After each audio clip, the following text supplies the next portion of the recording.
friends, welcome to Selvi Semi Recipes. இன்னைக்கு நாம ஸ்பைசியான ரசம், சாம்பார், மோர் குழம்பு, எஸ்பெஷலி தயிர் சாதத்துக்கு சைட் டிஷ்ஷாக சாப்பிடக்கூடிய ஸ்பைசி பொட்டேட்டோ மசாலா ஃப்ரை எப்படி பண்ணுறதுன்னு பார்க்க போகிறோம்.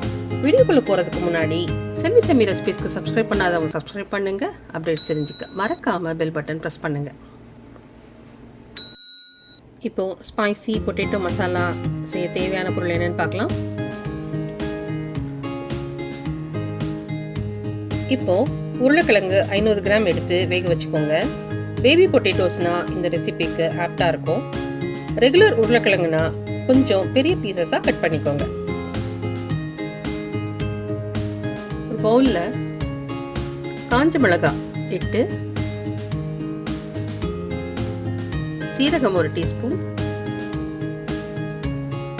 சோம்பு 1 டீஸ்பூன் போட்டு 30 நிமிஷம் நல்ல சூடான தண்ணியில் ஊற வச்சுக்கோங்க.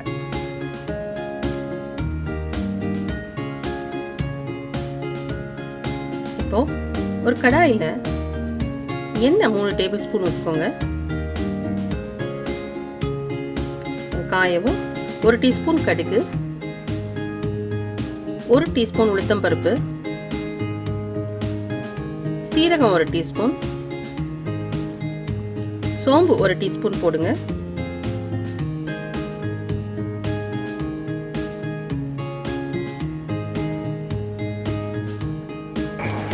தேவையான அளவு கருவேப்பிலை போட்டுக்கோங்க. இப்போ பொடியாக கட் பண்ண வெங்காயம் 3/4 கப் போட்டு நல்லா வதக்குங்க. நல்லா கோல்டன் ப்ரௌன் வர வரைக்கும் வதக்கணும். இது வதங்கிட்டு இருக்கிற நேரத்தில்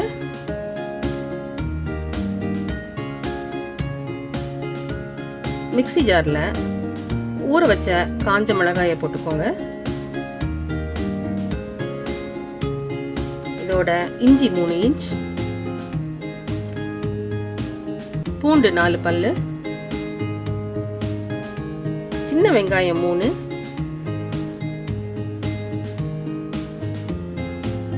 தக்காளி 1/4 கப் போட்டு நல்லா நைஸா அரைச்சுக்கோங்க.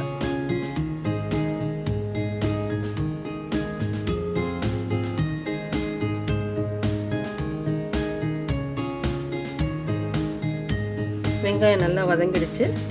இதில் மஞ்சள் போட்டுக்கோங்க. பெருங்காயம் 1/2 டீஸ்பூன் போட்டுக்கோங்க. நல்லா மிக்ஸ் பண்ணி விட்டுட்டு தேவையான அளவு உப்பு போட்டுக்கோங்க.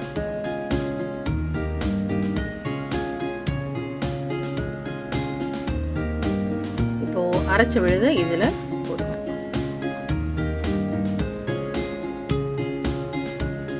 இப்போ நல்லா கலந்து விடுங்க.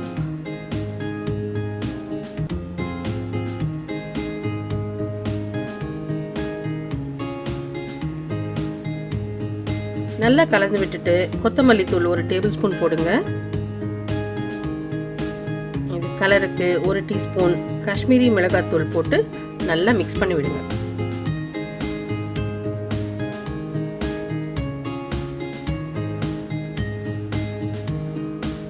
இப்போ இப்படி லேசாக எண்ணெய் பிரியும் போது வேக வச்ச உருளைக்கிழங்க இதில் போட்டு நல்லா கலந்து விடுங்க.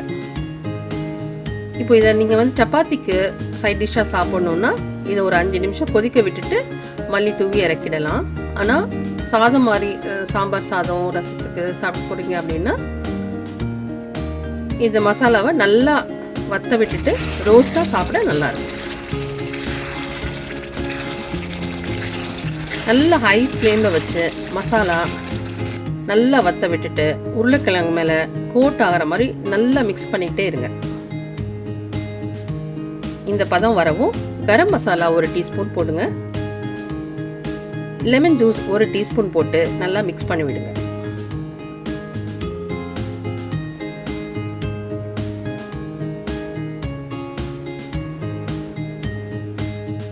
சூப்பரான காரசாரமான spicy potato masala fry ready ஆயிடுச்சு. இப்போ கொத்தமல்லி தூவி ஸ்டவ் ஆஃப் பண்ணிடலாம். இது மோர் குழம்பு காம்பினேஷனில் சாப்பிட சூப்பராக இருக்கும். மோர் குழம்பு ரெசிபிக்கான லிங்க் டிஸ்கிரிப்ஷனில் இருக்குது. தவறாமல் உங்கள் காமெண்ட்ஸ் போஸ்ட் பண்ணுங்கள்.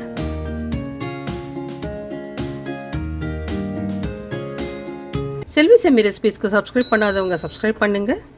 அப்டேட்ஸ் தெரிஞ்சுக்க மறக்காமல் பெல் பட்டன் ப்ரெஸ் பண்ணுங்கள். தேங்க்யூ. ருசியாக சமைக்கலாம், வாழ்க்கையை ரசிக்கலாம்.